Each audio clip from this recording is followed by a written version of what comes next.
नमस्कार प्रणाम दोस्तों। आज हम इस वीडियो में बात करने वाले हैं पावर स्टार पवन सिंह के और रानी एक्ट्रेस के बारे में कि उसका सॉन्ग आ रहा है आप सबके बीच में बहुत जल्द और शूटिंग भी हो चुका है, पूरा कंप्लीट हो चुका है, आप सबके बीच में आने वाला है बहुत जल्द।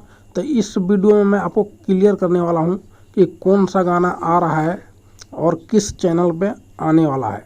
तो चलिए वीडियो स्टार्ट करते हैं। बात करते हैं पावर स्टार पवन सिंह के कि उसका सॉन्ग आ रहा है आप सबके कृपा से बहुत जल्द, वो भी धांसू सॉन्ग है।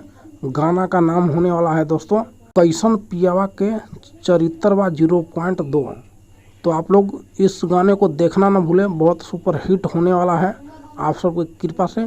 तो कल सुबह सुबह आप सबको वेब म्यूजिक कंपनी से मिलेगा ये गाना। अगर वीडियो अच्छा लगा होगा तो लाइक कीजिए, कमेंट कीजिए और चैनल को सब्सक्राइब कीजिए।